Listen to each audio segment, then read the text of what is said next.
Hi guys, welcome to an extraordinary journey through time that will take us deep into the heart of one of humanity's most fascinating civilizations. Tonight, we're going to explore the entire history of ancient Egypt, from its mysterious beginnings, along the life-giving Nile River, to the secrets that still lie buried beneath the massive pyramids that have captivated the world for thousands of years. We'll uncover the rise and fall of pharaohs, the construction of monuments that defy explanation even today, the intricate religious beliefs that shaped an entire culture, and the advanced knowledge that allowed these ancient people to achieve what many consider impossible. From the unification of Upper and Lower Egypt under the first pharaoh to the final days of Cleopatra, from the step pyramid of Djoser to the Great Pyramid of Giza, from hieroglyphic writing to advanced mathematics and astronomy, we'll discover how this remarkable civilization influenced the world in ways that continue to this day. You'll learn about the daily lives of ordinary Egyptians, the elaborate burial practices that preserved their bodies for eternity, the incredible engineering feats that moved massive stone blocks across vast distances, and the religious mysteries that connected the earthly pharaohs to the gods themselves.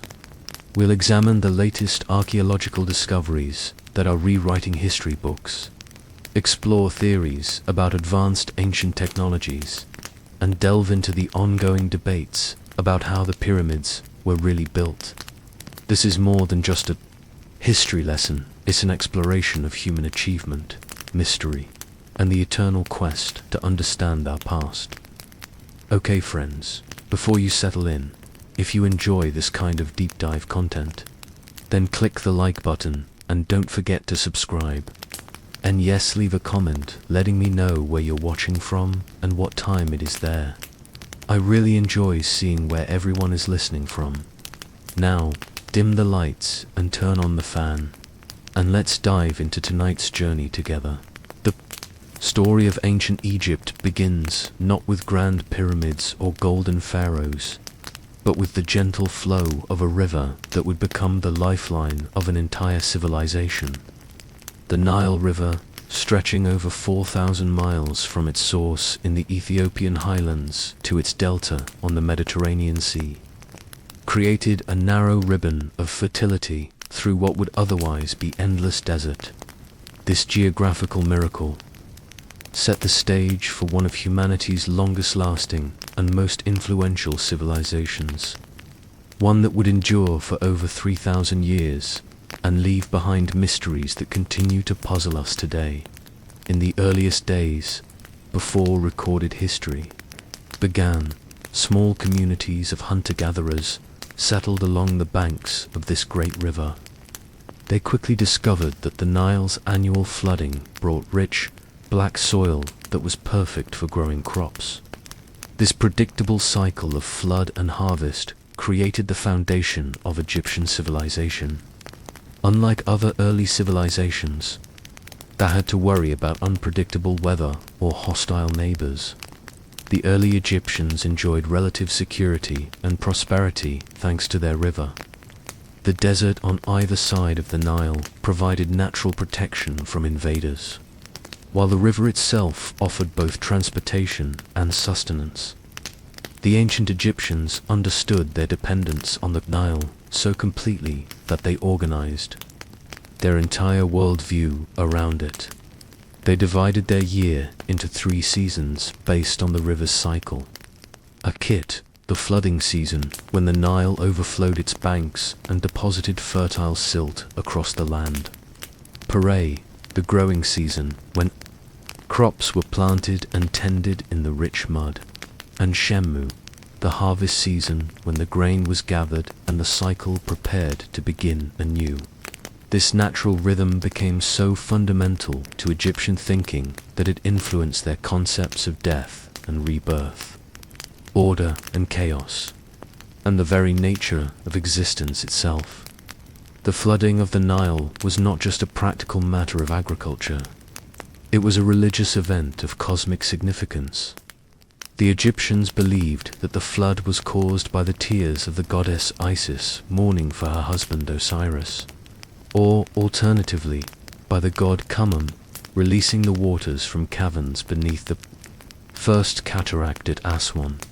The height of the flood determined whether Egypt would prosper or suffer in the coming year. Too little water meant famine and hardship. Too much meant destruction of villages and loss of life. The pharaoh's primary responsibility was to ensure that the flood came at the right time and in the right amount, a duty that connected him directly to the gods and the cosmic order. Archaeological evidence from these earlier settlements reveals a sophisticated understanding of hydraulic engineering that would become one of Egypt's greatest strengths. The early inhabitants learned to dig channels and build dikes to control the floodwaters, directing them to areas where they were needed and protecting settlements from destructive surges. They developed irrigation systems that could store water from the annual flood and distribute it throughout the growing season. These early engineering projects required cooperation between communities and laid the groundwork for the centralized authority that would eventually unite all of Egypt under a single ruler. The fertility brought by the Nile's floods supported population growth that was unprecedented in the ancient world. While other regions struggled with subsistence agriculture and frequent famines, the Nile Valley became a land of abundance. This prosperity freed many people from the daily struggle for survival and allowed them to pursue specialized crafts, religious practices, and intellectual pursuits. Artisans could spend their time perfecting techniques for working stone, metal, and wood. Priests could develop elaborate religious ceremonies and mythologies. Scribes could create and refine the writing systems that would preserve Egyptian culture for thousands of years. As these early communities grew and prospered, they began to develop the complex social structures, religious beliefs, and technological innovations that would define Egyptian civilization. The annual flood cycle became central to their understanding of life, death, and rebirth. They saw in the Nile's behavior a divine pattern that governed all existence, and this observation would eventually evolve into one of the most sophisticated religious systems the world has ever known. The development of agriculture along the Nile required new tools and techniques that pushed technological innovation forward at an unprecedented pace. The Egyptians invented the shadoof, a counterbalanced lever system that could lift water from the river to irrigate fields that were above the flood level. They developed new types of plows that could work the heavy Nile mud, and they learned to breed cattle that were specifically adapted to the Egyptian environment. They created the first known beer brewing techniques, not just for pleasure, but as a safe alternative to potentially contaminated water. The brewing process killed harmful bacteria and provided essential nutrients, making beer a staple food as important as bread. The abundance created by Nile agriculture also led to the development of the world's first systematic approach to surplus management and redistribution. Egyptian communities learned to store grain from good years to sustain them through occasional poor floods. This required not only advanced storage techniques, they developed granaries that could protect grain from moisture, rodents, and insects for years at a time, but also complex social systems for deciding how much grain to store, how to distribute it during times of need, and how to maintain these reserves over long periods. These early economic management systems laid the foundation for the sophisticated bureaucracy that would later administrate the entire Egyptian kingdom. The religious implications of the Nile cycle penetrated every aspect of early Egyptian life. The river's annual death and resurrection became a model for understanding human mortality and the possibility of life after death. When the Nile receded, leaving behind cracked, barren mud, it seemed to die. But when the flood returned, bringing life and fertility, it was reborn. This pattern suggested that death was not an ending, but a transformation, a temporary state, before renewal and resurrection. This fundamental insight would shape Egyptian burial practices, religious beliefs, and even their approach to kingship for thousands of years. Archaeological evidence suggests that by around 5000 BC, these Nile Valley communities had developed agriculture, pottery, and early forms of social organization. They began to bury their dead with grave goods, indicating beliefs about an afterlife. They created the first forms of art and began to work with copper and gold. Most importantly, they started to develop the hierarchical society that would eventually produce the pharaohs, the earliest Egyptian art, found in graves and settlements from this period, reveals a people already obsessed with order, symmetry, and symbolic meaning. Their pottery was decorated with geometric patterns that may have represented the Nile cycles or the movement of stars across the sky. Their figurines and amulets depicted animals, gods, and humans in poses that would remain standard in Egyptian art for thousands of years. Even in these earliest works, we can see the development of the artistic conventions that would make Egyptian art instantly recognizable. The combination of profile and frontal views, the use of hierarchical scale to show importance, and the integration of text and image that would culminate in hieroglyphic writing. The metalworking skills developed during this period were remarkable for their sophistication and artistry. Egyptian craftsmen learned to work not only with copper and gold, but also with silver and electrum, a naturally occurring alloy of gold and silver that was prized for its beauty and rarity.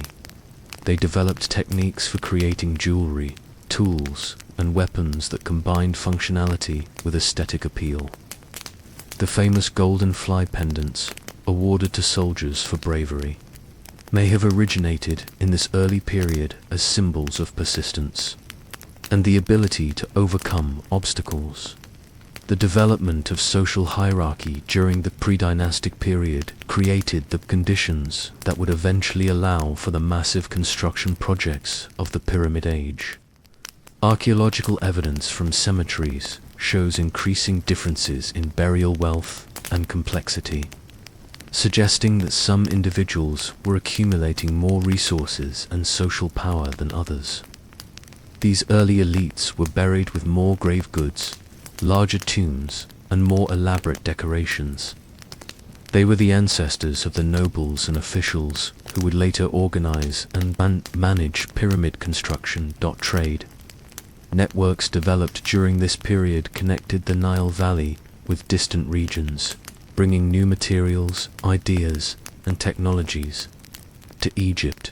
Lapis lazuli from Afghanistan, cedar wood from Lebanon, and incense from Punt, probably modern-day Somalia or Ethiopia, found their way to Egyptian settlements, indicating that even in these early times, Egypt was connected to a much larger world.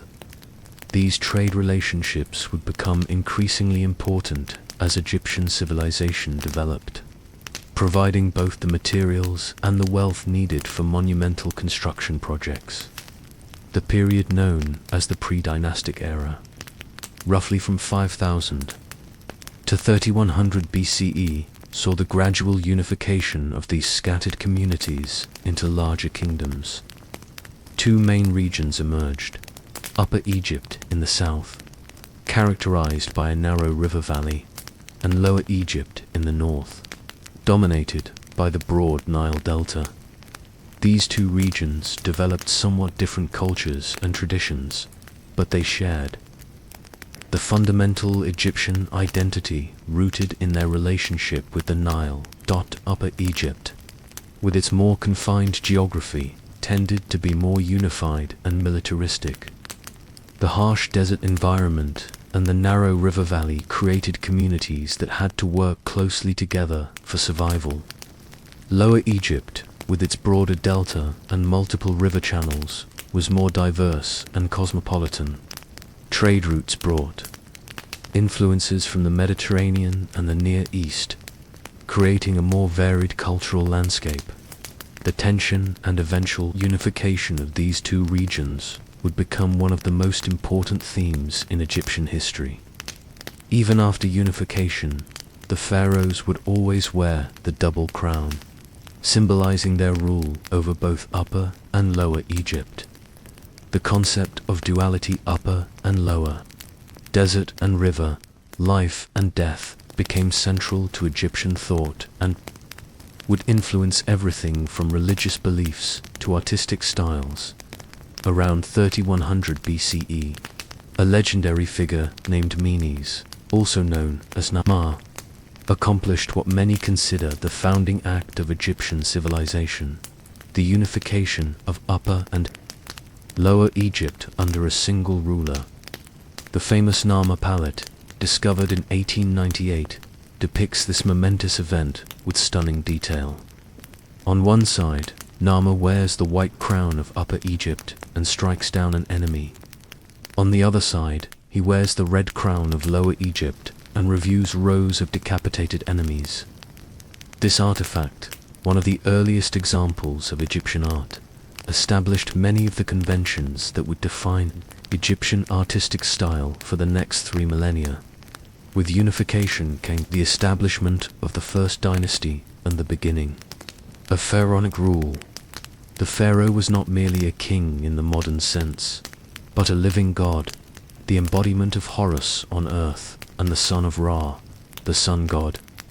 This divine kingship created a unique form of government that combined absolute political power with religious authority. The pharaoh was responsible not only for governing the kingdom but also for maintaining the cosmic order, known as Mat. The establishment of divine kingship required the development of an entirely new set of royal symbols, ceremonies, and architectural settings that would communicate the pharaoh's special status to his subjects. The double crown, combining the white crown of Upper Egypt with the red crown of Lower Egypt, became the most recognizable symbol of pharaonic power. The pharaoh's regalia included the crook and flail, symbols of his role as shepherd and provider for his people, and the false beard that connected him to the gods. Royal ceremonies became elaborate theatrical productions, designed to demonstrate the pharaoh's divine nature and his ability to maintain cosmic order. The royal palace evolved from a simple residence into a complex that served as both the administrative center of the kingdom and a sacred space where the divine pharaoh conducted the business of maintaining Mat.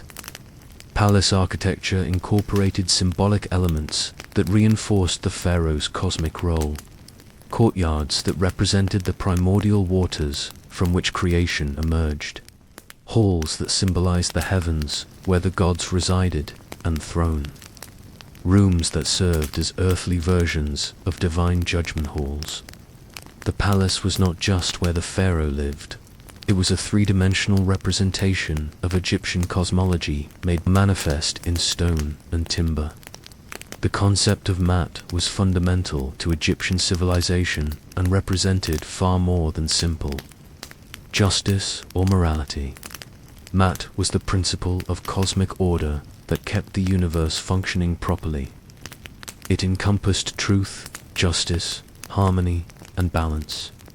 But it also included the proper functioning of the Nile's floods, the movement of the sun across the sky, and the maintenance of social hierarchy.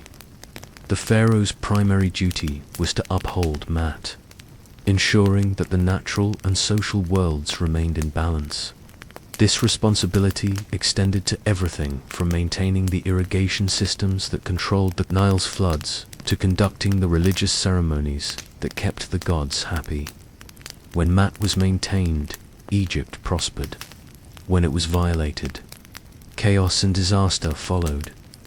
The goddess Mat was depicted as a woman with an ostrich feather on her head, and this feather became one of the most important symbols in Egyptian religion.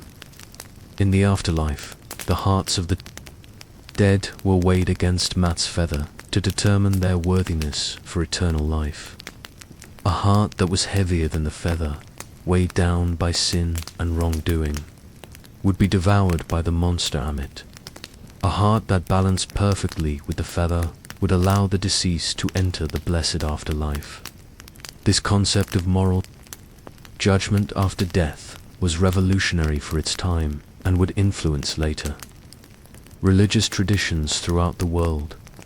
The pharaoh's role as the maintainer of Mat required him to perform numerous rituals, duties that were considered essential for the proper functioning of the universe. Every morning, he was supposed to make offerings to Ra to ensure that the sun would continue to rise. During the annual Nile flood, he performed ceremonies to guarantee that the waters would reach the proper level. At harvest time, he conducted rituals to ensure the fertility of the crops. These ceremonies were not empty gestures, but were believed to have real power over natural phenomena. The pharaoh's ability to perform them correctly was seen as proof of his divine nature and his fitness to rule. The administrative systems needed to govern a unified Egypt required innovations in record-keeping, communication, and resource management that would become models for later civilizations. The Egyptians developed one of the world's first professional bureaucracies, with specialized officials responsible for different aspects of government, scribes who kept records and transmitted orders, treasury officials who managed the kingdoms, wealth, military commanders who defended the borders, and provincial governors who administered distant regions.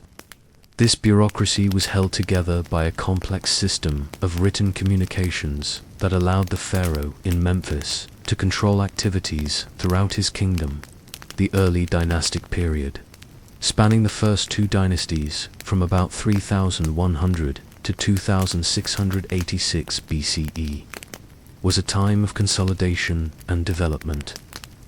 The pharaohs established their capital at Memphis, strategically located at the junction between Upper and Lower Egypt. They developed the administrative systems needed to govern a unified kingdom, created a professional army, and began the monumental building projects that would become Egypt's signature achievement. Memphis was chosen as the capital not only for its strategic location, but also for its symbolic significance. The city was founded at the point where Upper and Lower Egypt met, making it a physical representation of the unified kingdom. The location also had religious significance as the center of worship for Ptah, the creator god who was believed to have spoken the world into existence. The great temple of Ptah at Memphis became one of the most important religious centers in Egypt, and the high priest of Ptah was always one of the most powerful figures in the kingdom. The development of Memphis as Egypt's first true city required innovations in urban planning, water management, and construction that would influence city building throughout the ancient world. The city needed to house not only the royal court, but also the thousands of officials, craftsmen, and servants required to run the kingdom. It required elaborate systems for bringing fresh water from the Nile, disposing of waste, and maintaining public order. The city's workshops produced the goods needed by the royal court and the growing bureaucracy, while its markets served as distribution centers for products from throughout Egypt and beyond. During this period, the Egyptians also developed their writing system. Hieroglyphs, which means sacred carvings in Greek, were far more than a simple alphabet. They were a complex system that could represent sounds, concepts, and even magical powers. The ability to write allowed the Egyptians to keep detailed records, preserve religious texts, and maintain the bureaucratic systems needed to govern their growing kingdom. Writing also enabled them to record their history, giving us insights into their civilization that we lack from many other ancient cultures. The development of hieroglyphic writing was a gradual process that evolved from simple pictographic symbols to a sophisticated system capable of expressing abstract concepts and complex grammatical relationships. Early hieroglyphs were primarily pictographic, with each symbol representing a concrete object or action. Over time, the system developed phonetic elements, where symbols could represent sounds rather than objects, allowing for much more flexible and precise expression. The system also incorporated determinatives, symbols that clarified the meaning of words by indicating their category or context. This combination of pictographic, phonetic, and determinative elements made hieroglyphs one of the most versatile writing systems ever developed. The scribal schools that trained writers in the hieroglyphic system became centers of learning that preserved and transmitted Egyptian culture from generation to generation. Students learned not only how to read and write, but also mathematics, astronomy, medicine, and literature. They copied and recopied ancient texts, ensuring their preservation across centuries. They composed new works that expanded Egyptian knowledge and literary achievement. The scribal tradition created a literate class that served as the backbone of Egyptian civilization, maintaining its continuity even through periods of political upheaval and foreign domination. The religious beliefs that would define Egyptian civilization also took shape during this period, building on the foundation laid during the pre-dynastic era, but becoming much more sophisticated and systematized. The Egyptians developed a complex pantheon of gods, each with specific roles and attributes. Ra, the sun god, was supreme, traveling across the sky each day and through the underworld each night. Osiris ruled the afterlife, while his wife Isis represented motherhood and magic. Horus, often depicted as a falcon, was associated with kingship and the pharaoh.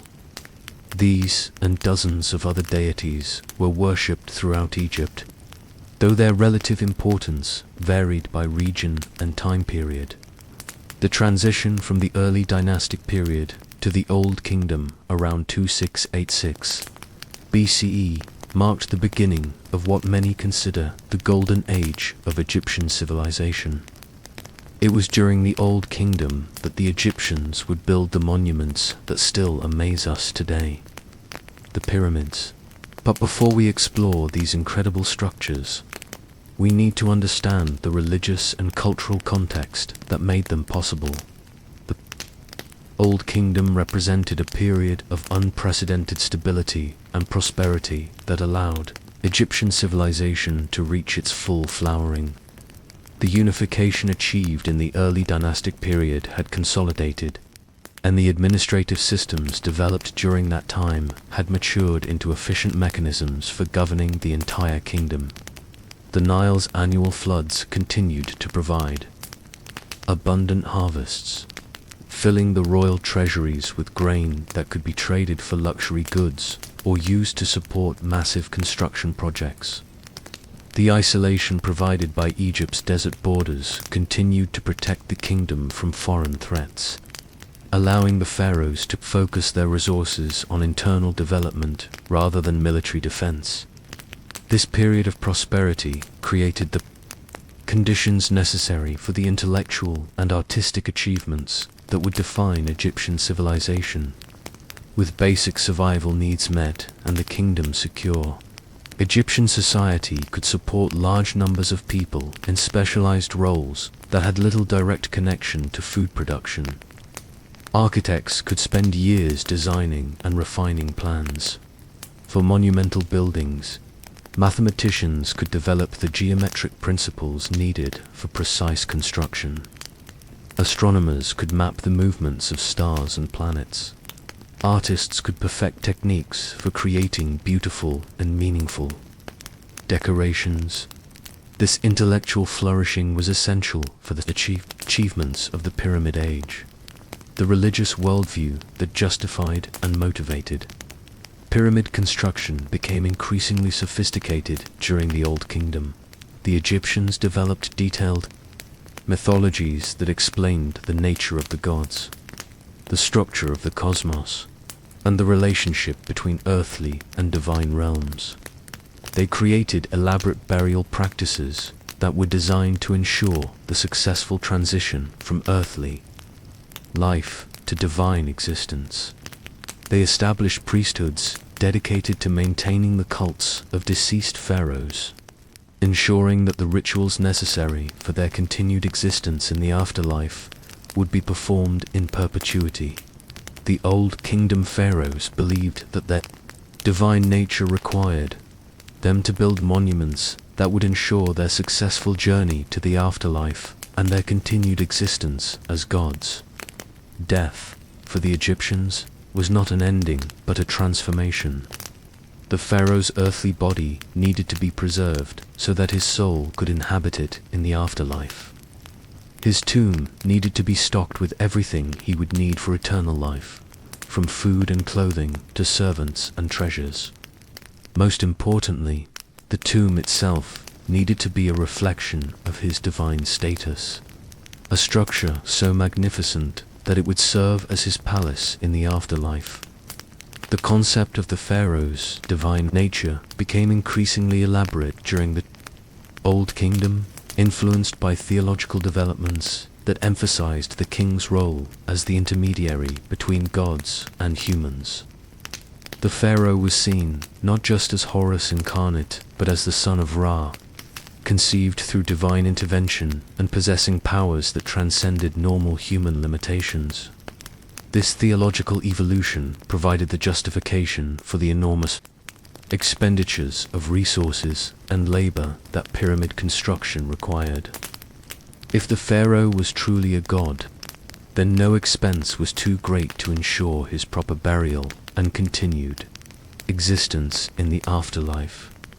The development of mummification techniques during this period reflected the Egyptians' growing understanding of anatomy and chemistry, as well as their religious beliefs about the importance of preserving the physical body for the afterlife. Early mummification was relatively simple, involving basic desiccation and wrapping techniques. Over time, the process became increasingly sophisticated, incorporating the removal and separate preservation of internal organs, the use of natron salt for desiccation, and elaborate wrapping techniques that could preserve bodies for thousands of years. The development of these techniques required extensive experimentation and knowledge that was passed down through families of embalmers who guarded their secrets carefully. The economic systems that supported pyramid construction represented one of the most impressive organizational achievements in human history. The pharaohs needed to mobilize vast resources, stone, timber, metal, food, and human labor, and coordinate their use over periods of decades. This required not only efficient extraction and transportation systems, but also sophisticated methods for calculating needs, managing inventories, and maintaining quality control. The administrative records that survive from this period show a level of bureaucratic sophistication that rivals modern governments in its attention to detail and systematic organization. The first pharaoh to attempt such a monument was Djoser, of the Third Dynasty, who ruled around 2670 BCE. Working with his brilliant architect Imhotep, Djoser revolutionized Egyptian architecture by building the step pyramid at Sekh. This was not the first pyramid that honor goes to some smaller structures, but it was the first monumental pyramid and the first building made entirely of stone. Imhotep's genius lay in his ability to translate traditional Egyptian architecture into stone, but his achievement went far beyond simple material substitution. Previous royal tombs had been built as mastabas, rectangular structures with sloping sides. constructed primarily of mud brick with stone elements used only for the most important parts. Imhotep took this basic form and stacked 6 progressively, smaller mastabas on top of each other, creating a stepped pyramid that rose about 200 feet into the sky. But the pyramid itself was only part of a much larger complex that included temples, courtyards, and underground chambers, all surrounded by a massive wall. The innovation of building entirely in stone represented a technological revolution that required new tools, techniques, and organizational methods. Stone construction demanded much more skilled labor than mud brick building, requiring masons who could cut and fit stones with precision, engineers who understood the structural properties of different types of stone, and supervisors who could coordinate the work of hundreds of specialized craftsmen. The logistics of quarrying, transporting, and positioning millions of stone blocks required transportation systems and lifting devices that pushed the limits of available technology. Imhotep's architectural innovations extended beyond the pyramid itself to the entire complex surrounding it. The enclosure wall that surrounded the step pyramid complex was over a mile in perimeter and incorporated elaborate decorative elements that mimicked traditional architecture in stone. Fake doors and windows were carved in relief to provide magical passages for the pharaoh's spirit. Columns were carved to resemble bundles of reeds, translating organic architectural forms into permanent stone. The complex included courts where the pharaoh's spirit could continue to perform the ceremonies necessary for maintaining cosmic order, ensuring that his divine duties would continue even after death. The step pyramid complex was a masterpiece of engineering and artistry that established principles that would guide Egyptian architecture for thousands of years. The underground chambers were decorated with blue-green tiles that mimicked the reed matting used in earlier buildings, creating a connection between the new stone architecture and traditional building methods. Carved relief sculptures depicted the pharaoh performing religious ceremonies, ensuring that these crucial rituals would continue in the afterlife. False doors provided magical passages for the pharaoh's spirit to move between the earthly and divine realms. Every detail was carefully planned to serve both practical and spiritual purposes. The religious significance of the step pyramid's design reflected sophisticated theological concepts about the pharaoh's journey to the afterlife and his continued role in maintaining cosmic order. The pyramid's stepped form may have represented a stairway to heaven, allowing the pharaoh's spirit to ascend to join the gods in the sky. The complex's orientation to the cardinal directions connected it to the cosmic order that the pharaoh was responsible for maintaining. The elaborate underground chambers provided spaces where the pharaoh's spirit could conduct the business of divine kingship throughout eternity. But Djoser's pyramid was just the beginning. His successors, inspired by his achievement and driven by their own desire for immortality, attempted to build even grander monuments. The pharaoh Sekhemkhet began a pyramid that would have been larger than Djoser's, but it was never completed. Kaaba started another pyramid that also remained unfinished. These failed projects taught the Egyptians valuable lessons about planning, organization, and the enormous resources required for such undertakings. The lessons learned from these early experiments culminated in the reign of Sneferu, the first pharaoh of the 4th dynasty. Sneferu was determined to build the perfect pyramid, and his persistence led to some of the most important developments in pyramid construction. His first attempt, the Medum Pyramid, started as a step pyramid, but was later converted to a true pyramid with smooth sides. However, the structural modifications caused parts of the outer casing to collapse, creating the unusual appearance it has today. Undeterred by this setback, Sneferu began construction of another pyramid at Dosha. This structure, known today as the Bent Pyramid, started with sides angled at about 54 degrees. Partway through construction, the builders realized that this angle was too steep and would make the pyramid unstable. They reduced the angle to about 43 degrees for the upper portion, giving the pyramid its distinctive bent appearance. While this might seem like a failure, it was actually a crucial learning experience that taught the Egyptians about the engineering principles needed for stable pyramid construction. Not satisfied with the bent pyramid, Sneferu built a third pyramid, also at Dosha. This structure, known as the Red Pyramid because of the reddish color of its limestone blocks, was the first successful true pyramid. Built with sides angled at the safe angle of 43 degrees, it demonstrated that the Egyptians had finally mastered the engineering challenges of pyramid construction. Sneferu's persistence and willingness to learn from mistakes set the stage for his sons' achievement, the Great Pyramid of Giza. Khufu, known to the Greeks as Cheops, became pharaoh around 2589 BCE, and immediately began planning the most ambitious construction project in human history. The Great Pyramid would be the ultimate expression of pharaonic power and divine status, a monument so magnificent that it would proclaim Khufu's greatness for all eternity. What he and his architects achieved continues to astound engineers and archaeologists more than 4,000 years later. The planning phase for the Great Pyramid required years of preparation and represented one of the most complex organizational challenges ever undertaken in the ancient world.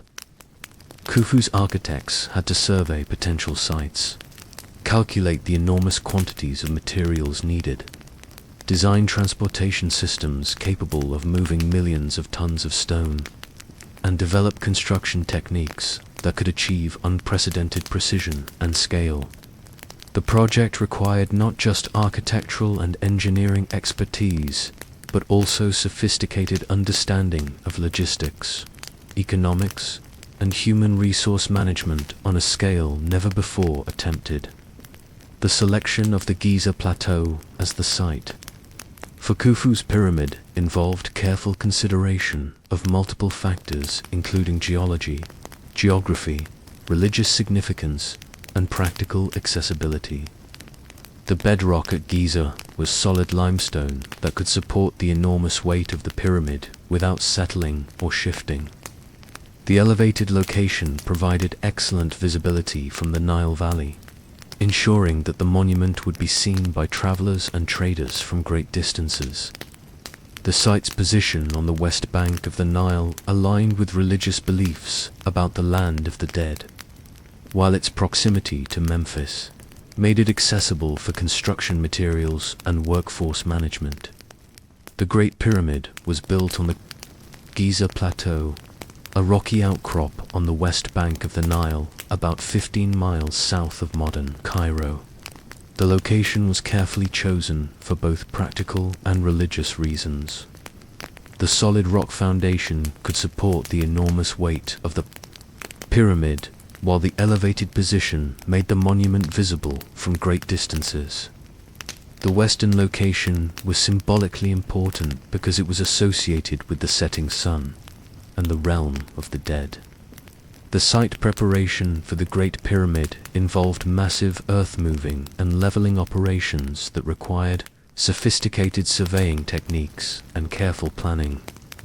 The builders had to remove thousands of tons of loose rock and debris, level an area of more than 13 acres to within centimeters of perfect flatness, and create the infrastructure needed to support the construction workforce. Archaeological evidence suggests that they cut channels and ramps directly into the bedrock to facilitate the movement of stone blocks and construction equipment. The quarrying operations for the Great Pyramid represented one of the largest industrial undertakings in the ancient world, requiring the extraction and processing of approximately 2.5 million stone blocks from multiple locations across Egypt. The core blocks were quarried from local limestone deposits near the pyramid, while the fine white limestone used for the outer casing came from Tura, across the Nile. The granite used in the internal chambers came from Aswan, over 500 miles to the south. Each type of stone required different extraction techniques and presented unique transportation challenges. The limestone quarries near Giza show evidence of systematic extraction methods that maximized efficiency while maintaining quality control. The quarrymen used copper tools, wooden wedges, and stone hammers to extract blocks of specific sizes and shapes. They developed techniques for splitting large blocks along natural fracture lines and for finishing rough blocks to precise dimensions. The quarry sites include evidence of workshops where blocks were shaped and finished before transportation to the construction site, reducing the amount of material that had to be moved and ensuring that blocks would fit properly in their intended positions. The transportation of granite blocks from Aswan to Giza required one of the most impressive logistics operations in ancient history. The granite was quarried at Aswan, loaded onto barges, and floated down the Nile during the annual flood when water levels were high enough to carry the heavy loads. The journey covered over 500 miles and required careful timing to coincide with favorable river conditions. The granite blocks used in the king's chamber weigh up to 50 tons each, making their transportation and installation remarkable achievements even by modern standards. The statistics of the Great Pyramid are staggering and become even more impressive when considered in the context of ancient technology and resources. When complete, it stood about 481 feet tall, making it the tallest building in the world for over 3,000 years. Each side of the base measured about 756 feet, covering an area of more than 13 acres. The pyramid contains an estimated 2.5 million stone blocks, each weighing between 2 and 15 tons. The total weight of the structure is approximately 6 million tons. The precision of the Great Pyramid's construction represents one of the most remarkable achievements in the history of architecture and engineering. The base is level 2, within just over 2 centimeters across its entire 756-foot width. The sides are oriented to the cardinal directions with an accuracy of about 3/60ths of a degree, more precise than many modern buildings. The slope of each face is precisely 51 degrees and 52 minutes. Creating perfect geometric proportions that have fascinated mathematicians for centuries. The apex of the pyramid was positioned with such accuracy that the maximum error in the placement of the capstone would have been less than 2 centimeters. But these numbers, impressive as they are, only hint at the true achievement of the Great Pyramid. The precision of its construction is what truly sets it apart. The base is level 2 within just over 2 centimeters. The sides are oriented to the cardinal directions with an accuracy of about 3/60ths of a degree. The slope of each face is precisely 51 degrees and 52 minutes, creating the perfect geometric proportions that have fascinated mathematicians for centuries. The mathematical principles underlying the Great Pyramid's design demonstrate sophisticated understanding of geometry, trigonometry, and proportional relationships that would not be formally codified in Western mathematics for thousands of years. The pyramid's proportions encode the value of pi, the ratio between a circle's circumference and its diameter, and the golden ratio, a proportion found throughout nature and art. Whether these mathematical relationships were intentionally incorporated or resulted from practical construction decisions continues to be debated. but their presence shows that the pyramid builders possessed mathematical knowledge of remarkable sophistication. How did the ancient Egyptians achieve such precision without modern surveying equipment? The answer lies in their sophisticated understanding of mathematics, astronomy, and engineering. They used the stars to determine true north, employed simple but effective tools like the A-frame level and the plumb bob to ensure accuracy, and developed mathematical principles that allowed them to calculate angles and proportions with remarkable precision. The astronomical knowledge required for the Great Pyramids' precise orientation demonstrates the Egyptians' sophisticated understanding of celestial mechanics and their ability to make accurate observations over extended periods. The pyramids' alignment to true north required observations of circumpolar stars that never set, using techniques that could account for the precession of the equinoxes and other astronomical phenomena. The builders also had to understand the relationship between stellar observations and cardinal directions, requiring knowledge of spherical astronomy that rivals modern understanding. The surveying techniques used in pyramid construction combined practical tools with theoretical knowledge to achieve results that remained unsurpassed for thousands of years. The Egyptians used Merkhet sighting tools to make precise angular measurements, bay ropes marked with standard units to ensure consistent distances, and plumb bobs and levels to establish accurate vertical and horizontal references. These simple tools, when used by skilled operators following systematic procedures, could achieve remarkable precision over large distances and extended time periods. The construction of the Great Pyramid required not just mathematical knowledge, but also an unprecedented level of organization and logistics. Recent estimates suggest that the project required a workforce of about 20,000 people over a period of 20 years. This workforce included not just laborers, but also skilled craftsmen, engineers, surveyors, and administrators. They needed to be fed, housed, and organized, creating a massive support infrastructure that was almost as impressive as the pyramid itself. The workforce organization for the Great Pyramid represented one of the earliest examples of large-scale project management, requiring coordination between multiple specialized teams working on different aspects of the construction simultaneously. Stone-cutting teams worked in the quarries. Transportation teams moved blocks from quarries to the construction site. Lifting teams positioned blocks in the growing pyramid, and finishing teams installed casing stones and interior elements.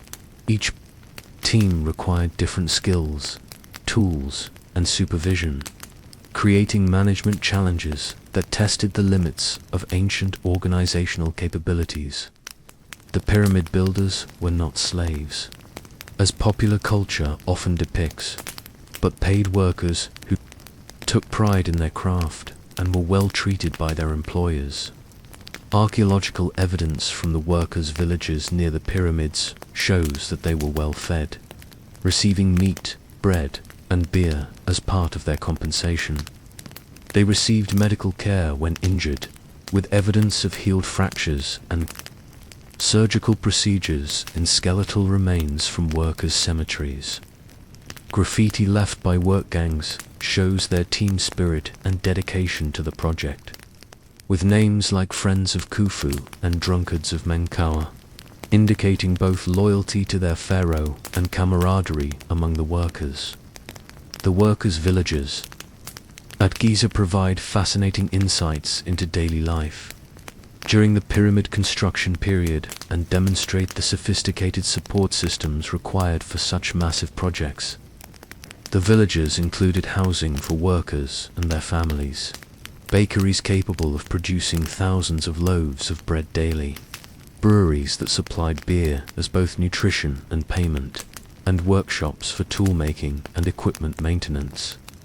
The villages also included administrative buildings where supervisors coordinated work assignments and kept records of progress and resource consumption. The social structure of the pyramid workforce reflected the hierarchical nature of Egyptian society, while also creating opportunities for advancement based on skill and dedication. Master craftsmen held positions of responsibility and received higher compensation than ordinary laborers. Skilled specialists like stonecutters, surveyors, and engineers commanded respect and privileges that elevated their social status. Even ordinary workers could advance to supervisory positions through demonstrated competence and loyalty, creating incentives for quality work and project dedication. The actual construction process involved several complex operations that had to be carefully coordinated to maintain progress and quality while ensuring worker safety. First, the massive limestone blocks had to be quarried, shaped, and transported to the construction site. Most of the core blocks came from quarries near the pyramid, but the fine white limestone used for the outer casing came from Tura. Across the Nile, the granite used in the internal chambers came from Aswan, over 500 miles to the south. Moving these materials required an extensive network of roads, ramps, and boats. The quarrying process itself required sophisticated techniques for extracting blocks of specific sizes and shapes, while minimizing waste and maintaining quality standards.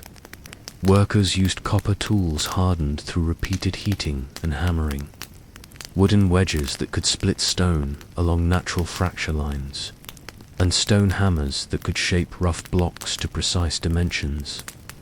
The quarrying process also required careful planning to ensure that blocks were extracted in the correct sequence and that quarry faces remained stable as work progressed. The transportation systems developed for pyramid construction represented remarkable achievements in ancient logistics and engineering. Local blocks were moved on wooden rollers and sleds pulled by teams of workers, while distant materials traveled by boat during the annual Nile flood when water levels were high enough for heavy cargo. The Egyptians constructed harbors and canals to bring boats as close as possible to construction sites, minimizing the distance that heavy blocks had to be moved over land. They also built roads and ramps with carefully engineered gradients that allowed work teams to move heavy loads efficiently. Once the blocks reached the construction site, they had to be lifted into position using techniques that remain partially mysterious but clearly involved combinations of ramps, levers, and human power. The Egyptians used a combination of ramps, levers, and human power to move the massive stones. The exact method is still debated, but evidence suggests they used a combination of straight ramps, zigzag ramps, and spiral ramps to transport blocks to the higher levels. Teams of workers pulled the blocks up these ramps using ropes and wooden rollers. The ramp systems used in pyramid construction have been the subject of extensive research and debate, with different theories proposed for how the builders managed to lift millions of tons of stone to heights of nearly 500 feet. Some researchers propose that external ramps were built alongside the pyramid, gradually raised as construction progressed. Others suggest internal ramps built into the pyramid structure itself. Still others propose combinations of different ramp types used at different stages of construction. Recent archaeological discoveries have provided some evidence for each of these theories, suggesting that the builders may have used different approaches for different pyramids or even different phases of the same project. The precision required for pyramid construction extended beyond the overall structure to individual blocks, which had to be cut and positioned with remarkable accuracy to achieve the smooth surfaces and precise angles that characterize these monuments. The blocks were shaped using copper tools and abrasive sand, with finishing work done after positioning to ensure perfect joints between adjacent stones. The casing stones that formed the pyramid's outer surface were polished to mirror-like smoothness, creating surfaces that reflected sunlight and made the pyramids visible from great distances. The interior of the Great Pyramid is as impressive as its exterior, incorporating architectural and engineering innovations that demonstrate sophisticated understanding of structural mechanics and religious symbolism.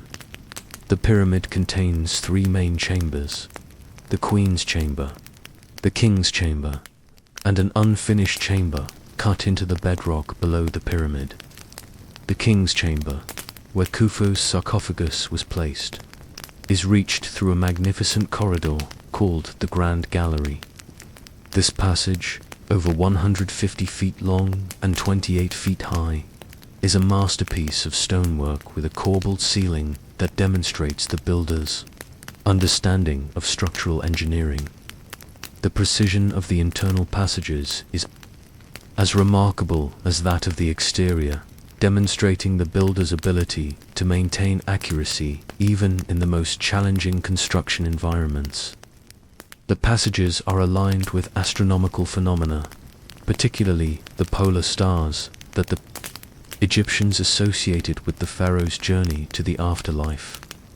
Narrow shafts extend from both the king's and queen's chambers to the exterior of the pyramid, and while their exact purpose is debated, they may have served astronomical or religious functions. The king's chamber itself represents one of the most sophisticated examples of ancient architectural engineering, constructed entirely of red granite blocks that were transported from Aswan and fitted together with extraordinary precision. The chamber measures about 34 feet long, 17 feet wide, and 19 feet high, with walls, floor, and ceiling all constructed from polished granite. The chamber contains a granite sarcophagus that was probably positioned during construction, as it appears to be slightly larger than the passages leading to the chamber, suggesting it was installed before the roof was completed. The Grand Gallery that leads to the King's Chamber incorporates several architectural innovations that demonstrate the builder's sophisticated understanding of structural engineering and symbolic design. The gallery's corbelled ceiling distributes the enormous weight of the stone above it, while its precise alignment creates a dramatic approach to the pharaoh's final resting place. The gallery's walls contain mysterious slots and holes, whose purpose remains unclear but may have held wooden beams or other construction elements. The gallery's floor is ramped, and its walls are stepped, creating a unique architectural space that has no parallel in any other ancient building. The so-called Queen's Chamber, despite its name, was probably not intended for a queen, but may have served a different religious function related to the pharaoh's afterlife journey. The chamber is smaller than the King's Chamber and is constructed of limestone rather than granite, but it shows the same precision in construction and alignment. The chamber contains a niche in its eastern wall that may have held a statue of the pharaoh or religious equipment needed for afterlife rituals. Like the King's Chamber, it has narrow shafts extending to the pyramid's exterior, though these were not completed and their purpose remains mysterious. The lowest chamber, cut into the bedrock beneath the pyramid, appears to have been abandoned during construction, but its existence suggests that the pyramid's design may have undergone significant changes during the building process. This chamber is rough and unfinished compared to the others, but its location and orientation suggest it was part of the original plan. The abandonment of this chamber in favor of the higher chambers may reflect changes in religious beliefs or practical construction considerations, but it provides insights into the complexity of pyramid planning and construction. The Great Pyramid, was originally covered with smooth white limestone casing stones that made it shine like a beacon in the desert sun, creating an appearance completely different from the stepped structure we see today. Unfortunately, most of these casing stones were removed in later periods and used for construction in Cairo. But the few that remain near the base give us a glimpse of the pyramid's original appearance. When complete, the pyramid would have been a perfect geometric form, its polished surface reflecting the sun's rays and proclaiming the pharaoh's divine nature to all who saw it. The casing stones were cut and fitted with extraordinary precision, with joints so tight that a knife blade cannot be inserted between adjacent blocks. Each stone was individually shaped to fit its specific position on the pyramid's surface, requiring sophisticated geometric calculations and precise craftsmanship. The stones were probably positioned using temporary ramps and then had their outer surfaces finished in place, creating the smooth, continuous surface that made the pyramid appear as a single geometric form rather than an assemblage of individual blocks. The capstone, or pyramidion, that originally crowned the Great Pyramid has never been found, but it was probably made of granite, basalt, or even electrum, and may have been covered with gold or other precious metals. The capstone would have been the final element installed during construction, and would have completed the pyramid's symbolic function as a connection between earth and heaven. The missing capstone has led to various theories about the pyramid's completion, with some researchers suggesting it was never finished, while others propose that the capstone was removed in ancient times for its valuable materials.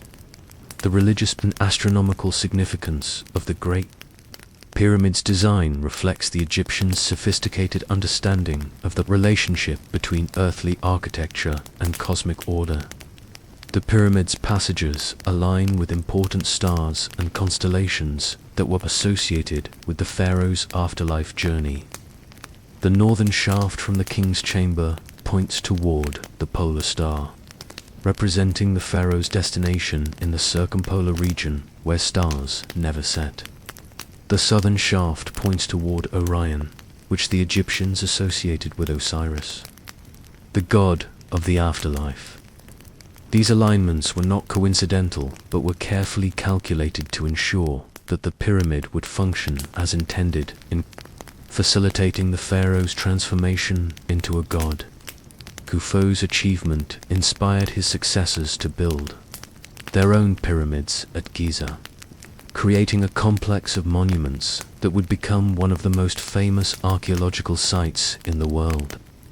His son, Khufu, built the second pyramid at Giza, slightly smaller than his father's but appearing taller because it sits on higher ground. Khufu also commissioned the Great Sphinx, the massive statue with a human head and lion's body that guards the pyramid complex. The third pyramid at Giza was built by Menkaure, Khufu's grandson, and while smaller than the other two, it demonstrates the same precision and craftsmanship. The Khufu pyramid complex includes some of the best preserved examples of Old Kingdom architecture and sculpture, providing insights into the artistic and religious achievements that accompanied pyramid construction. The pyramid retains some of its original casing stones near its apex, giving visitors a sense of how all the Giza pyramids originally appeared. The pyramid's mortuary temple contains some of the finest relief carving from the Old Kingdom, while the Valley Temple houses the famous diorite statues of Khufu that demonstrate the pinnacle of Egyptian sculptural achievement. The Great Sphinx, carved from a natural limestone outcrop near Khufu's pyramid complex, represents one of the most enigmatic monuments of ancient Egypt, and continues to generate research and speculation about its original purpose and meaning. The Sphinx combines the body of a lion with the head of a pharaoh, probably Khufu himself, creating a powerful symbol of royal power and divine authority. The monument is oriented toward the east, where the sun rises each day, and may have functioned as a guardian deity protecting the pyramid complex from evil forces. The Sphinx has suffered considerable erosion over the millennia, leading to various theories about its age and the causes of its deterioration. Some researchers have proposed that the erosion patterns indicate the Sphinx is much older than traditionally believed, possibly dating to a time when the climate in Egypt was much wetter. However, most Egyptologists maintain that the Sphinx was carved during Khufu's reign as part of his pyramid complex, and that the erosion results from wind, sand, and occasional rainfall over thousands of years. The Menkaure pyramid, though smaller than its companions, incorporated innovations in construction and decoration that influenced later pyramid building. The pyramid's burial chamber was lined with granite and contained a beautiful basalt sarcophagus that was unfortunately lost at sea during attempts to transport it to England in the 19th century. The pyramid complex included subsidiary pyramids for queens and elaborate relief decorations that showed the continuing evolution of royal burial practices. The Giza complex represents the pinnacle of pyramid building, but it was also the end of an era that had transformed Egypt into the ancient world's greatest architectural and engineering power. The enormous resources required to build these monuments strained the Egyptian economy and may have contributed to the decline of the Old Kingdom.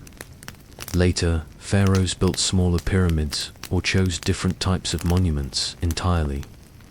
The pyramid age had lasted for about a century, but in that brief time, the Egyptians had created monuments that would outlast their civilization and continue to inspire wonder thousands of years later.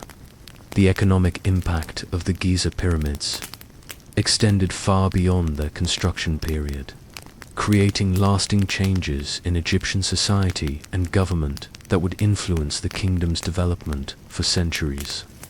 The massive workforce required for pyramid construction created the world's first large-scale urban settlements designed specifically to support industrial projects. The administrative systems developed to manage pyramid construction became the foundation for Egyptian bureaucracy and record-keeping systems that would serve the kingdom throughout its history. The technological innovations developed for pyramid building found applications in other construction projects, irrigation systems, and military engineering. The decline in pyramid building after the Old Kingdom reflected not just economic constraints, but also fundamental changes in Egyptian religious beliefs and social structures. The democratization of afterlife beliefs meant that wealthy nobles could achieve immortality through smaller, more economical tombs and proper burial rituals. The pharaoh's role evolved from that of a god-king who required massive monuments to ensure his afterlife to that of a more conventional ruler who demonstrated his piety through temple construction and religious patronage. The resources that had once been devoted to pyramid construction were redirected toward other royal projects and military campaigns. While the pyramids were the most visible achievement of the Old Kingdom, they were part of a much larger religious and cultural system. The Egyptians believed that the pharaoh's successful journey to the afterlife was essential for the continued prosperity of Egypt. The pyramid was not just a tomb, but a machine for resurrection, designed to ensure the pharaoh's transformation into a god and his continued protection of his people. This belief system required an elaborate bureaucracy of priests and officials who maintained the pyramid complexes long after the pharaohs were buried. Each pyramid had an associated mortuary temple where daily offerings were made to the deceased pharaoh. These temples were staffed by priests who performed the rituals needed to sustain the pharaoh's spirit in the afterlife. The economic burden of maintaining these establishments eventually became unsustainable. contributing to the political and economic problems that ended the Old Kingdom. The Old Kingdom began to decline around 2200 BCE, ushering in the First Intermediate period, a time of political fragmentation and social upheaval. The central government collapsed, and Egypt split into competing kingdoms. The Nile failed to flood properly for several years, causing famine and social unrest. The elaborate court culture of the Old Kingdom gave way to more practical concerns of survival and governance. But this period of chaos also brought important changes. Local governors, called nomarchs, gained power and began commissioning their own tombs and monuments. Art and literature became more diverse and expressive. The rigid conventions of Old Kingdom culture loosened, allowing for more personal and emotional expression. Most importantly, the afterlife, previously reserved for pharaohs, became accessible to ordinary people who could afford proper burial preparations. The Middle Kingdom, beginning around 2055 BCE, represented a renaissance of Egyptian civilization. The pharaohs of the 11th and 12th dynasties reunified Egypt and restored central authority. But they also learned from the failures of the Old Kingdom. Instead of building massive pyramids, they focused on practical projects like irrigation systems and defensive fortifications. They expanded trade networks and established diplomatic relations with neighboring kingdoms. Middle Kingdom pharaohs, like Amun III and Senusret III, were remembered as great rulers who brought prosperity and security to Egypt. They built pyramids, but these were smaller and more economical than their Old Kingdom predecessors. Instead of solid stone, they used mud brick cores with stone casings, achieving impressive monuments without bankrupting the treasury. They also experimented with new burial practices, including elaborate underground chambers and protective spells written on the walls. The Middle Kingdom also saw important developments in Egyptian literature and thought. The story of Sin, often considered the first great work of world literature, dates from this period. Religious texts became more personal and emotional, reflecting the democratization of afterlife beliefs. Mathematical and medical texts show advances in practical knowledge. The Egyptians of this period were more cosmopolitan and worldly than their Old Kingdom ancestors, engaging with foreign cultures while maintaining their distinct identity. Trade and diplomacy brought the Egyptians into contact with the civilizations of Mesopotamia, Anatolia, and the Levant. Egyptian artifacts have been found as far away as Crete and Afghanistan, while foreign goods and ideas flowed into Egypt. This cultural exchange enriched Egyptian civilization but also brought new challenges and threats. The Middle Kingdom ended around 1650 BCE with another period of political fragmentation, the Second Intermediate Period. This time, the chaos was exacerbated by foreign invasion. A group known as the Hyksos, probably from the Levant, conquered Lower Egypt and established their own dynasty. The Hyksos introduced new military technologies, including horse-drawn chariots and bronze weapons, that revolutionized warfare in the ancient world. The Hyksos period was traumatic for the Egyptians, who had previously been largely isolated from foreign threats. However, it also taught them important lessons about military technology and international relations. When native Egyptian rulers finally expelled the Hyksos around 1550 BCE, they had learned to use their enemies' weapons and tactics. This military revolution set the stage for Egypt's greatest period of power and expansion. The New Kingdom, beginning with the 18th dynasty around 1550 BCE, transformed Egypt from an isolated kingdom into an international empire. Pharaohs like Thutmose III and Ramses II led military campaigns that extended Egyptian control from Nubia in the south to the Euphrates River in the north. Egypt became the dominant power in the eastern Mediterranean, wealthy from tribute and trade. This imperial expansion brought enormous wealth to Egypt, much of which was used to build magnificent temples and monuments. The new kingdom pharaohs preferred temples to pyramids, creating massive religious complexes at Thebes, Memphis, and other sites. The Temple of Karnak, built over many centuries, became one of the largest religious complexes in the world. The mortuary temple of Hatshepsut, carved into the cliffs at Deir el-Bahri, demonstrated new architectural innovations. The new kingdom also produced some of Egypt's most famous pharaohs. Hatshepsut, one of the few female pharaohs, ruled for over 20 years and commissioned some of the most beautiful monuments in Egyptian history. Akhenaten attempted a religious revolution, temporarily replacing the traditional gods with worship of a single deity, the sun Diskaten. His son, Tutankhamun, restored the old religion, but died young, leaving behind the most intact royal tomb ever discovered. Ramses II, known as Ramses the Great, epitomized New Kingdom pharaonic power. He ruled for 66 years, built monuments throughout Egypt and Nubia, and fought epic battles against the Hittites.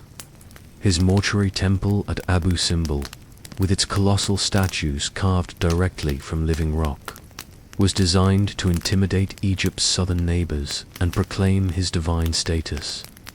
But the new kingdom's imperial success contained the seeds of its own decline. The costs of maintaining far-flung territories and fighting constant wars strained Egypt's resources. The priesthood of Ammon at Thebes became so wealthy and powerful that they challenged the pharaoh's authority. Foreign enemies, including the mysterious sea peoples, threatened Egypt's borders and trade routes.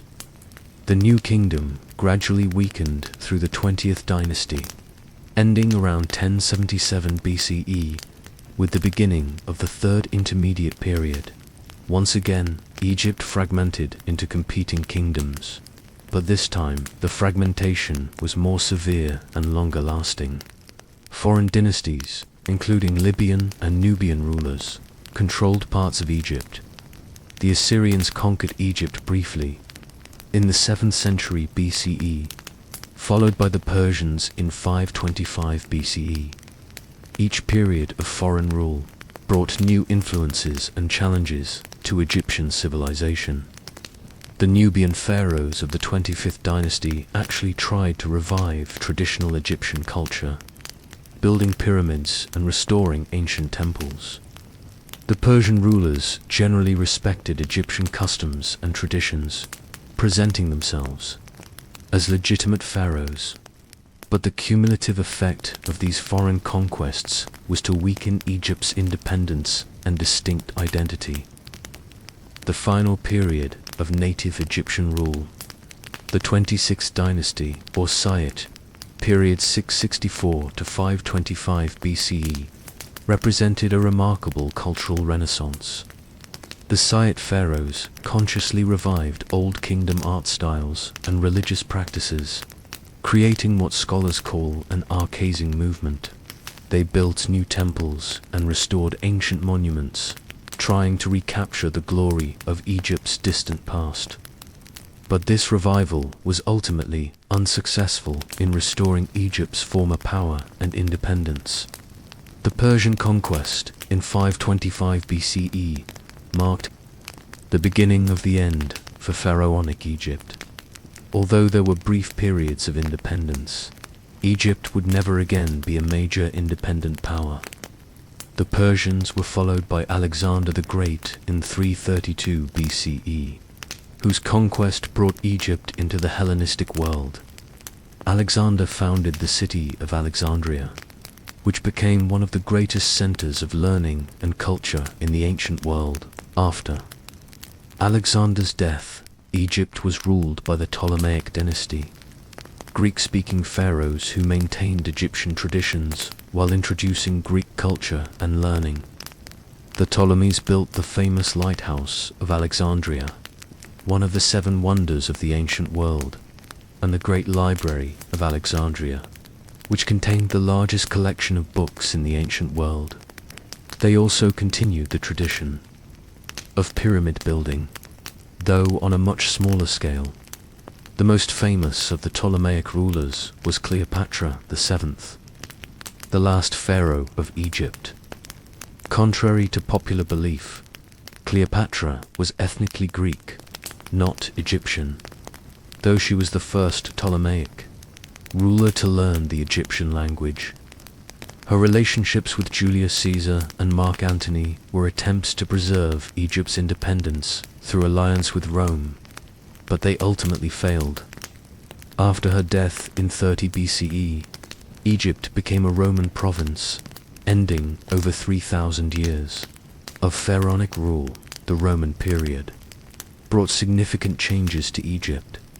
The country became the breadbasket of the Roman Empire, its grain feeding the population of Rome itself. The Romans built new cities and monuments, but they also exploited Egypt's resources and population for imperial purposes.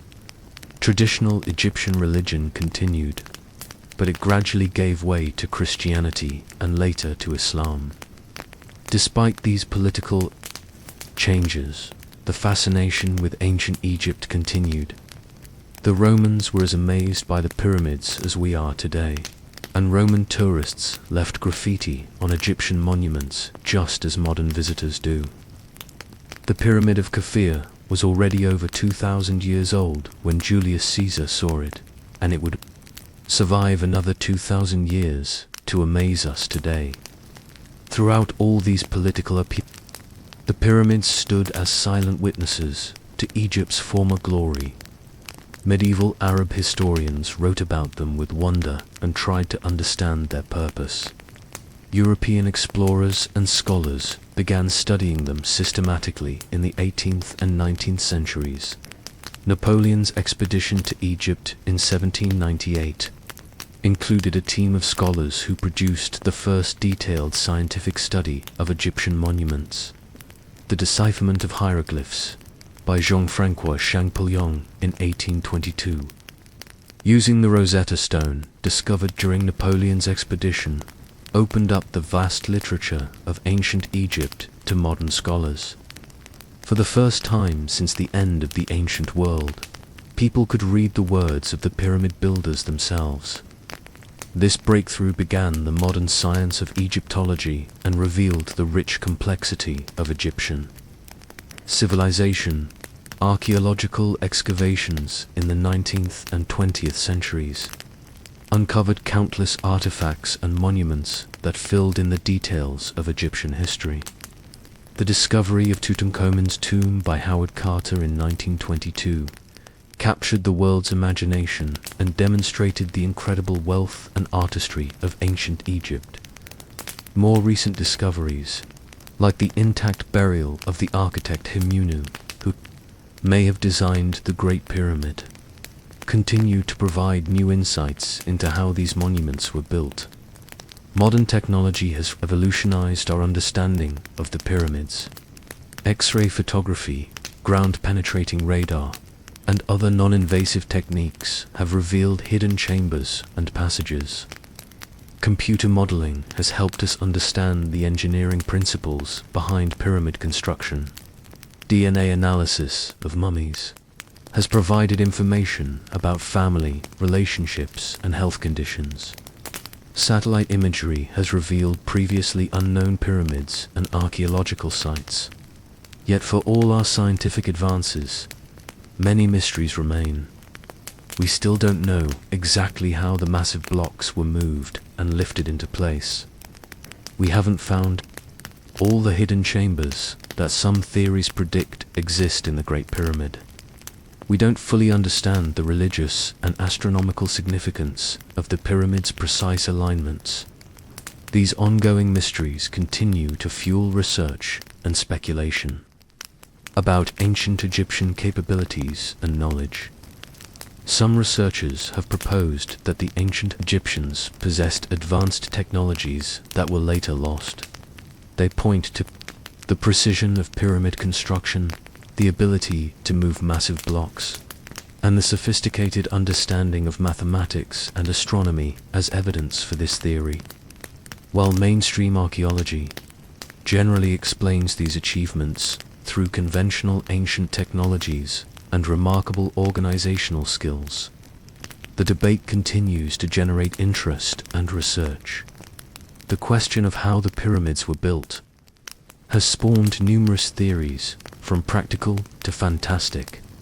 Some suggest that the Egyptians used sophisticated ramp systems, possibly internal ramps built into the pyramid itself.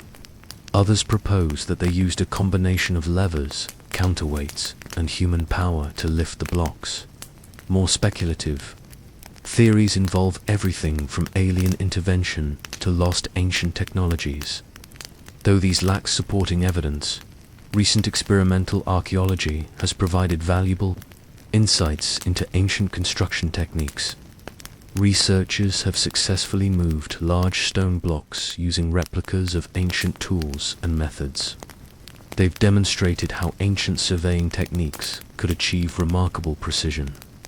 They've shown how work gangs could be organized to move enormous weights through coordinated effort. While we may never know every detail of pyramid construction, we increasingly understand that it was within the capabilities of ancient technology and organization. The religious significance of the pyramids continues to be studied and debated. The pyramid texts, the oldest religious writings in the world, provide insights into ancient Egyptian beliefs about death and the afterlife. These texts, first inscribed in the Pyramid of Unas around 2400 BCE, contain spells and prayers designed to help the deceased pharaoh navigate the dangers of the afterlife and achieve resurrection as a god. The astronomical alignments of the pyramids reflect the Egyptians' sophisticated understanding of celestial movements.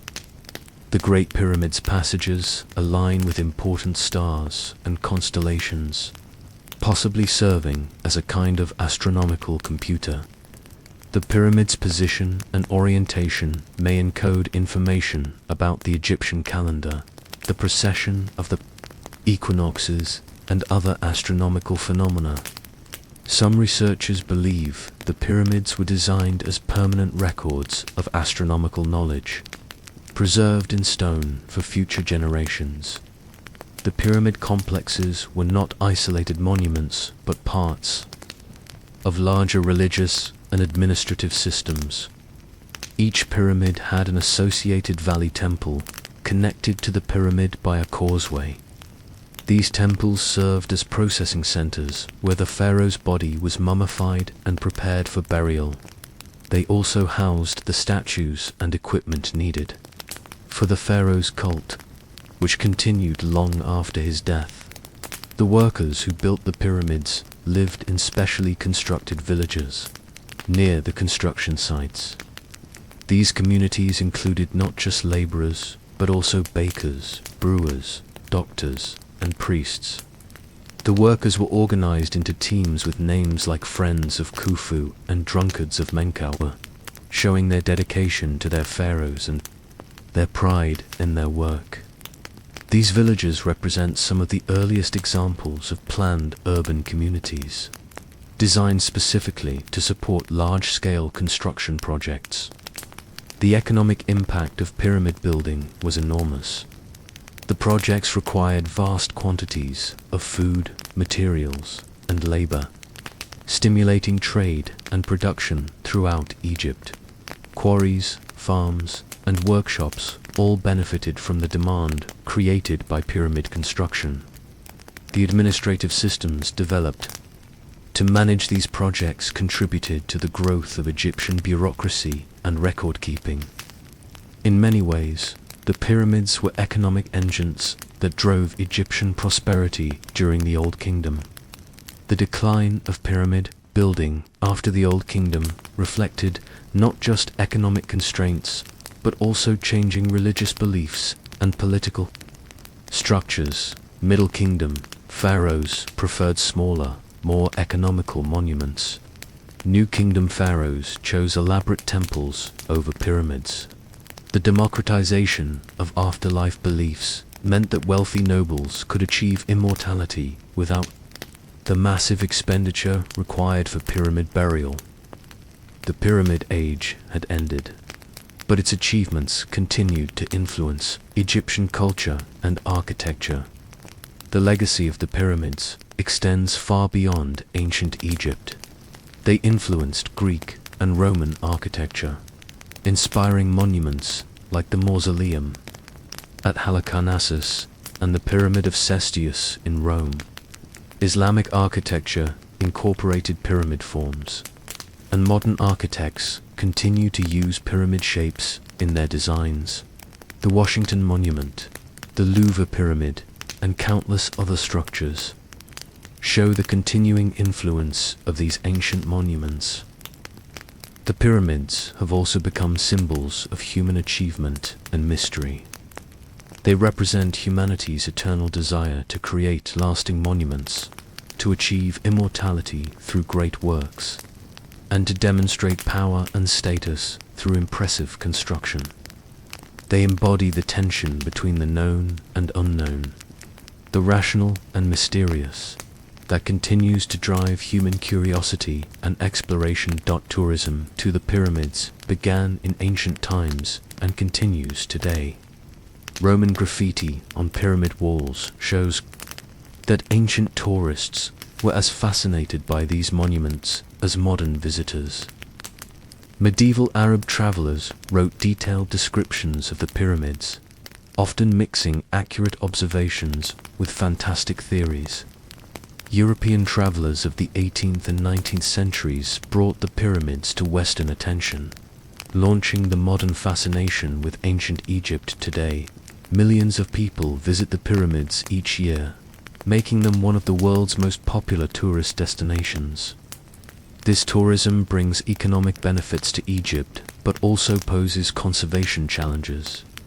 The breadth and touch of millions of visitors gradually damage the ancient stone, while development pressures threaten the archaeological context of the monuments. Balancing preservation with access remains an ongoing challenge for Egyptian authorities. The study of the pyramids continues to evolve with new technologies and discoveries. Recent projects have used cosmic ray imaging to search for hidden chambers in the Great Pyramid, revealing what may be a previously unknown void within the structure. Robotic exploration of the pyramid's narrow shafts has provided new data about their construction and purpose. Advanced computer modeling helps researchers test theories about construction methods and structural engineering. Climate change poses new threats to the pyramids as rising groundwater levels and changing weather patterns affect the ancient stones. Conservation efforts now must consider not just traditional threats like tourism and pollution, but also the long-term effects of environmental change. International cooperation and advanced technology are needed to ensure that these monuments survive for future generations. The Great Pyramid remains the last surviving wonder of the ancient world, a testament to human ingenuity and ambition. Its builders created a monument that has outlasted their civilization, their language, and their religion. It stands as proof that with sufficient knowledge, organization, and determination, humans can achieve the seemingly impossible. The precision of its construction, the scale of its conception, and the mystery of its secrets continue to inspire and challenge us more than 4,000 years after its completion. As we conclude this journey through ancient Egypt and the secrets of the pyramids, we're left with a profound appreciation for the achievements of this remarkable civilization. The ancient Egyptians created more than just impressive monuments. They developed a complete worldview that integrated religion, science, art, and politics into a coherent system that sustained their civilization for over 3 millennia. The pyramids themselves represent the culmination of centuries of experimentation and refinement. From the early mastaba tombs to Djoser's revolutionary step pyramid, from Sneferu's learning experiences to Khufu's masterpiece, each generation built upon the knowledge of their predecessors. This process of continuous improvement and innovation shows us that even the most impressive human achievements are the result of gradual progress rather than sudden inspiration. The secrets of the pyramids are not just about construction techniques or hidden chambers, though these remain fascinating subjects for research. The deepest secrets lie in understanding how an ancient civilization could organize itself to accomplish such massive undertakings. The pyramids required not just engineering knowledge, but also sophisticated systems of administration, logistics, and social organization. They represent the peak of human cooperation and collective effort in the ancient world. Modern archaeology continues to reveal new aspects of pyramid construction and ancient Egyptian civilization. Recent discoveries of workers' villages, harbor installations, and logistical sites have provided detailed insights into how these projects were managed. Advanced imaging techniques have revealed the internal structure of pyramids with unprecedented detail. Biochemical analysis of ancient materials has provided information about construction techniques and the origins of building materials. The religious significance of the pyramids cannot be separated from their practical aspects. These monuments were designed to ensure the pharaoh's successful transition to the afterlife, which the Egyptians believed was essential for the continued prosperity of their kingdom. The pyramid was not just a tomb, but a resurrection machine, incorporating the most advanced knowledge of astronomy, mathematics, and engineering in service of religious beliefs. This integration of practical and spiritual knowledge created monuments that functioned on multiple levels simultaneously. The astronomical alignments of the pyramids reflect the Egyptians' sophisticated understanding of celestial mechanics. The Great Pyramid's passages point toward circumpolar stars that never set, symbolizing the pharaoh's eternal existence. The pyramid's position encodes information about the Egyptian calendar and the precession of the equinoxes. Some researchers believe that the entire Giza complex was designed as a terrestrial map of celestial patterns, creating a connection between earth and heaven that reinforced the pharaoh's divine status. The mathematical precision of the pyramids demonstrates the Egyptians' advanced understanding of geometry and engineering. The Great Pyramid incorporates the golden ratio, pi, and other mathematical constants with remarkable accuracy. Whether this precision was intentional or the result of practical construction decisions continues to be debated, but it clearly shows that the ancient Egyptians were capable of sophisticated mathematical thinking. The social organization required for pyramid construction was equally impressive. Managing a workforce of 20,000 people for 20 years required unprecedented levels of planning and coordination. The Egyptians had to develop systems for housing, feeding, and organizing their workers. They created supply chains that brought materials from across Egypt and beyond. They established administrative hierarchies that could coordinate complex operations across multiple sites simultaneously. The legacy of ancient Egypt extends far beyond the pyramids themselves. Egyptian innovations in writing, mathematics, medicine, and engineering influenced later civilizations throughout the Mediterranean and Near East. Greek scholars studied in Egypt and incorporated Egyptian knowledge into their own philosophical and scientific systems. Roman emperors transported Egyptian obelisks to Rome as symbols of their power and connection to ancient wisdom. Islamic scholars preserved and transmitted Egyptian knowledge during the medieval period. The rediscovery of ancient Egypt in the modern period has had a profound impact on Western culture and thought. The decipherment of hieroglyphs opened up vast libraries of ancient literature and religious texts. Archaeological discoveries have provided detailed insights into daily life in ancient Egypt. The treasures of Tutankhamun and other pharaohs have inspired countless works of art, literature, and popular culture. The pyramids continue to challenge our understanding of ancient capabilities and achievements. While we have learned much about how they were built, many questions remain unanswered. The precision of their construction, the sophistication of their design, and the scale of their conception continue to amaze engineers and architects today. They serve as reminders that ancient peoples were capable of achievements that rival anything we can accomplish with modern technology.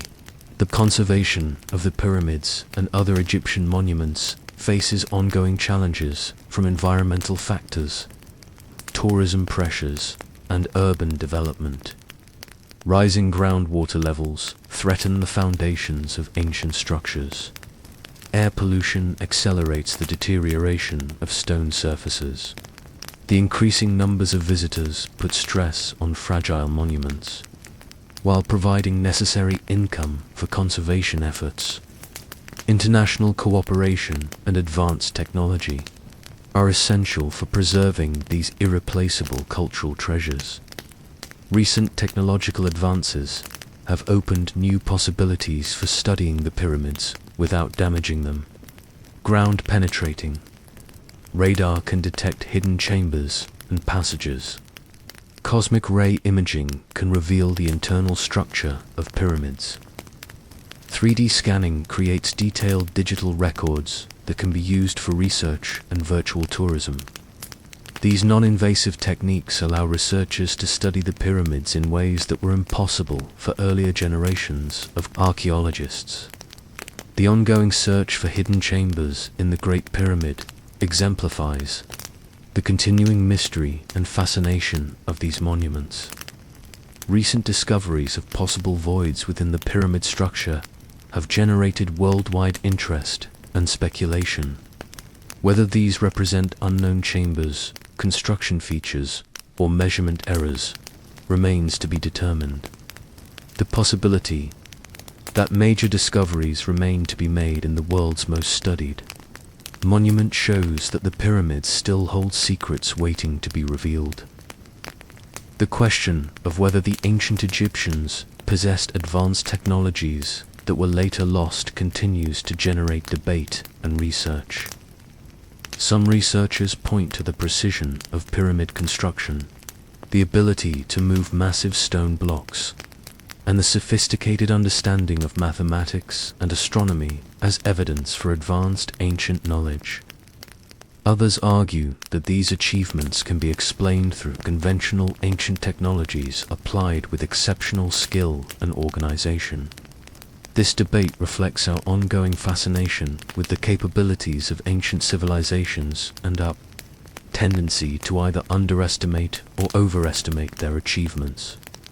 The pyramids serve as symbols of human ambition and achievement that transcend their original cultural context. They represent humanity's eternal desire to create lasting monuments that will preserve memory and demonstrate greatness. They embody the human capacity for collective effort and shared purpose. They remind us that great achievements require not just individual genius, but also social cooperation and organizational skill. The influence of pyramid forms in modern architecture demonstrates the continuing power of these ancient symbols. From the Louvre Pyramid in Paris to the Luxor Hotel in Las Vegas, contemporary architects continue to use pyramid shapes to evoke mystery, permanence, and grandeur. These modern pyramids show how ancient forms can be reinterpreted for contemporary purposes while maintaining their symbolic power. The study of ancient Egypt and its monuments continues to evolve as new discoveries and technologies provide fresh insights. Each generation of scholars brings new questions and methodologies to the study of this ancient civilization. What seemed settled and understood to previous generations of archaeologists often proves more complex and mysterious as our knowledge deepens. This ongoing process of discovery and reinterpretation ensures that ancient Egypt remains relevant and fascinating to contemporary audiences. The democratization of knowledge about ancient Egypt through museums, documentaries, and digital media has made this ancient civilization accessible to people around the world. Virtual reality experiences allow people to explore pyramid interiors without traveling to Egypt. Online databases provide access to thousands of artifacts and texts. Educational programs bring ancient Egyptian culture into classrooms and communities worldwide. This widespread access to Egyptian culture has created a global appreciation for the achievements of this ancient civilization. The ethical questions surrounding the study and display of ancient Egyptian artifacts have become increasingly important in recent decades. Issues of cultural ownership, repatriation of artifacts, and the rights of descendant communities have complicated traditional approaches to archaeology and museum display. These debates reflect broader questions about cultural heritage, colonialism, and the responsibilities of scholars and institutions to the communities they study. The economic impact of ancient Egypt continues in the modern world through tourism, which provides vital income for Egypt and employment for millions of people. The pyramids and other monuments are among Egypt's most valuable economic assets, generating billions of dollars in tourism revenue annually. This economic importance creates both opportunities and challenges for conservation, as the need to preserve monuments must be balanced with the economic benefits of tourism. Climate change poses new threats to Egyptian monuments that require innovative conservation strategies. Rising sea levels threaten coastal sites in the Nile Delta. Changing precipitation patterns affect the stability of ancient structures. Increased temperatures accelerate chemical weathering of stone surfaces. These environmental challenges require international cooperation and advanced technology to address effectively. The digitization of Egyptian monuments and artifacts has created new opportunities for research and education, while also raising questions about virtual versus physical heritage. High-resolution 3D scans can preserve detailed records of monuments and artifacts for future generations. Virtual reality experiences can provide access to sites that are too fragile or remote for mass tourism. However, these technologies also raise questions about whether digital experiences can adequately substitute for direct encounter with physical monuments. The interdisciplinary nature of modern Egyptology brings together archaeologists, historians, linguists, scientists, and technologists in collaborative research projects. This collaborative approach has produced significant advances in our understanding of ancient Egyptian civilization. Biochemical analysis reveals information about ancient diets and health. Astronomical calculations confirm or refute theories about pyramid alignments. Computer modeling tests hypotheses about construction techniques. This integration of different methodologies and perspectives has enriched our understanding of ancient Egypt, while also highlighting the complexity of this ancient civilization. The global fascination with ancient Egypt reflects universal human interests in mystery, achievement, and mortality. The pyramids address fundamental questions about human capabilities, the desire for immortality, and the relationship between earthly power and divine authority. They represent achievements that seem to transcend the limitations of their historical context, creating a sense of connection between ancient and modern peoples. This timeless appeal ensures that ancient Egypt will continue to fascinate and inspire future generations. As we reach the end of our exploration of ancient Egypt and the secrets behind the pyramids, we're reminded that these monuments represent more than just impressive stone structures. They embody the hopes, beliefs, and achievements of an entire civilization. They demonstrate what humans can accomplish when they combine knowledge, organization, and determination in pursuit of seemingly impossible goals. They serve as bridges between past and present, connecting us to the experiences and aspirations of people who lived thousands of years ago but who shared our fundamental human nature. The pyramids stand today as they have for over 4,000 years, weathered but essentially unchanged, continuing to inspire wonder and speculation in all who see them. They remind us that human achievements can outlast the civilizations that create them, that knowledge and skill can triumph over the limitations of technology, and that the human spirit's reach often exceeds its apparent grasp. In studying these monuments and the civilization that created them, we learn not just about ancient Egypt, but about the enduring human capacity for greatness. The story of ancient Egypt and its pyramids is ultimately a story about us, about human ambition, creativity, and the eternal quest to create something lasting and meaningful. As we face our own challenges and pursue our own impossible dreams, we can draw inspiration from these ancient builders who turned their vision of eternity into stone reality. Their achievements remind us that with sufficient knowledge, organization, and determination, even the most ambitious human dreams can become enduring monuments to the power of human cooperation and ingenuity. In the silence of the desert night, as the stars wheel overhead in the same patterns the ancient Egyptians observed thousands of years ago, the pyramids continue their eternal watch. They have seen empires rise and fall, religions emerge and evolve, and countless generations of humanity pass before their unchanging facades. Yet they remain, testament to a civilization's greatest achievement and humanity's endless capacity for wonder.